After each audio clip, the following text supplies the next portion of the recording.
The law of calling money by name, as revealed through the rare and often overlooked prosperity teachings of Florence Scovel Shinn, is one of the most mystical, misunderstood, and spiritually potent principles in the entire domain of metaphysical abundance. And yet it is also one of the simplest, for it teaches that money responds not to effort alone, not to strategy alone, not to business alone, not to hard work alone, and not even to opportunity alone, but to identity, to recognition, to vibration, to naming, and to the inner conviction that money is a living idea, a divine substance that behaves like a loyal servant when commanded with authority, affection, and clarity of intention. And the reason this rare teaching appears so esoteric is that Florence Scovel Shinn never described money as a pile of cash, a material object, or a cold economic tool. Instead, she perceived it as an obedient, intelligent spiritual energy that listens to the name you call it by, and therefore the quality, tone, emotion, and faith behind the name you choose determines the speed, abundance, and ease with which money flows into your experience. And when we explore this law, we uncover the astonishing truth that the words we speak about money, the names we assign to money, and the inner images we hold of money shape our financial destiny more powerfully than logic or external circumstances ever could. Because money does not originate from the external world at all, it originates from the invisible realm of divine supply, where ideas, not banknotes, are the true currency, and where the individual's consciousness acts as the only magnet capable of transforming invisible substance into visible financial expression. And Shinn emphasized that naming money incorrectly, calling it hard to get, less, not enough, slow, blocked, evil, dirty, gone, finished, scary, or never enough, is one of the greatest spiritual errors a person can make, because each of these names becomes a command to the subconscious mind, which then dutifully reproduces conditions that match the emotional frequency of that name. And the subconscious, being a perfect yes machine, accepts every name as law, every word as instruction, every feeling as a blueprint, and therefore, when a person repeatedly calls money by the names of fear, lack, stress, anxiety, and unworthiness, money complies. It hides, it avoids, it retreats, it delays, it slips away, it refuses to remain, because you have instructed it spiritually and vibrationally to do exactly that. And this is why Florence Scovel Shinn insisted that if one desires wealth, one must speak to money the way one speaks to a beloved friend, a trusted companion, a loyal helper, by calling it with love, with confidence, with authority, with respect, and with the deep inner knowing that money already belongs to you by divine right. Because divine substance has no resistance except the resistance you project upon it. And when you remove verbal and emotional resistance, money rushes in as naturally as water flows downhill. And so the essence of calling money by name is not about chanting, begging, pleading, or forcing, but about naming money in a way that aligns with abundance. And Florence used beautiful, simple affirmations that served as examples of naming money correctly, such as money comes to me easily and effortlessly, I have a magical purse that never empties, there is no lack in divine mind, therefore there is no lack in my world. I am a perfect magnet for divine supply, and I now draw to myself riches from every direction. And these were not mere sentences, but spiritual commands, calls, vibrational signals that gave money a clear identity and a clear path into the individual's life. And Shinn taught that the universe responds instantly to the person who knows what they are calling and why, because naming is claiming, and claiming is creation. And creation is the law of life itself. And in this rare teaching lies a profound metaphysical secret. Whatever you name becomes your reality, because naming is an act of spiritual dominion that aligns the inner world with the outer manifestation. And the reason this principle feels strange to the modern mind is that societal conditioning has trained people to speak poorly of money, to fear it, to resent those who have it, to distrust it, to feel guilty for wanting it, to shrink from it, to avoid discussing it, and to associate it with stress or corruption. But in metaphysical truth, money is none of those things. Money is a neutral, obedient energy that takes on whatever identity you assign through your thoughts, words, emotions, and beliefs. And if you continuously call money by the name of struggle, then struggle is the master you have chosen, and money must obey that master. And Florence Scovel Shinn believes so strongly in the power of naming that she often reminded her students that the spoken word is the strongest channel through which the creative power of the subconscious expresses itself.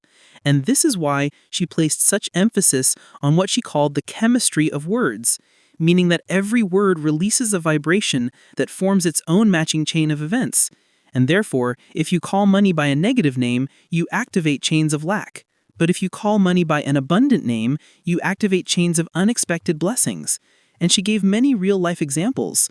The woman who constantly said, "I never have enough money," and found that whenever she earned more, new expenses swallowed it instantly. The man who repeatedly declared, "Money leaves me quickly," and always found himself handling emergencies, sudden losses, or impulsive spending. The business owner who spoke the words, "Money is slow these days," and unconsciously slowed down her entire financial flow, and then the opposite. The woman who said daily, "I am a magnet for miracles, and money stays with me," and shortly after found herself receiving gifts, refunds, new clients, and financial relief from unexpected places. Or the man who affirmed, "Money loves to be with me," and noticed investments, opportunities, and savings began multiplying. And Shinn explained that such results were not coincidences, but the direct outworking of the names they had given money.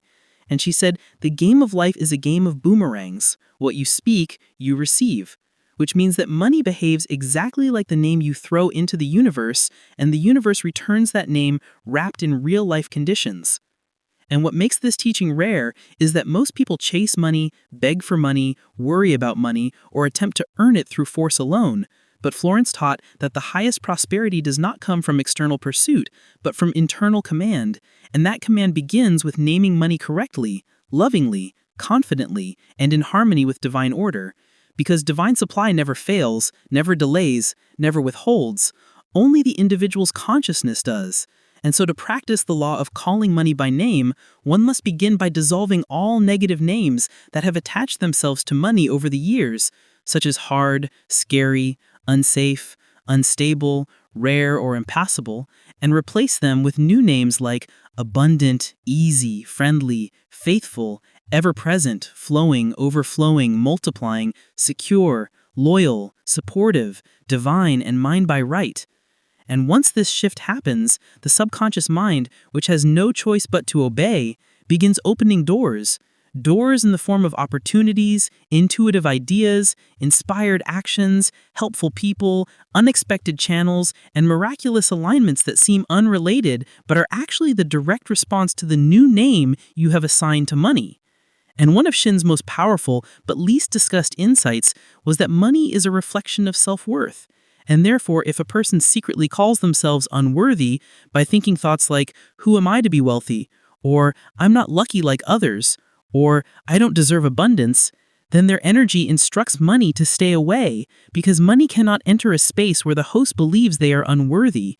And conversely, when a person calls themselves deserving, valuable, powerful, capable, blessed, and supported by divine supply, then money rushes to fulfill that identity, because money is attracted to confidence, clarity, and spiritual authority. And Shinn likened this process to calling a trained, beloved animal by name. The creature runs towards the voice it trusts, and money behaves exactly the same way, for money runs towards the consciousness that understands its nature, and it avoids the consciousness that fears it, mistrusts it, or diminishes it. And she insisted that the act of naming must be paired with the act of feeling, for naming without feeling is dry, weak, and ineffective, but naming infused with gratitude, expectation, and emotional certainty becomes a magnet of irresistible force. And in her teachings, she often reminded students that the universe does not respond to words alone, it responds to the emotional fire behind the words. And therefore, to call money by name is to speak with the emotion of having it now, to speak with the conviction that money is already on its way, to speak with the authority of someone who has already been answered. And while this may appear delusional to the logical mind, metaphysical law operates on a different principle. Consciousness precedes manifestation, feeling precedes form, naming precedes receiving, and the spiritual claim always arrives before the physical demonstration. And in the law of calling money by name, we find a transformative instruction that can reverse years of financial struggle in a matter of days. Stop naming money according to your past and begin naming it according to your divine future. For the universe only responds to the names you choose today, not to the circumstances you experienced yesterday. And this teaching becomes even more powerful when one realizes that the universe does not speak Urdu, English, French, or any human language. It speaks vibration, intention, imagery, and feeling. And so your words are not magic by themselves. They are powerful because they help you generate the right vibration, the right confidence, the right inner certainty that unlocks doors you could never force open physically. And Florence Scovel Shinn emphasized again and again that money is never the goal, consciousness is the goal.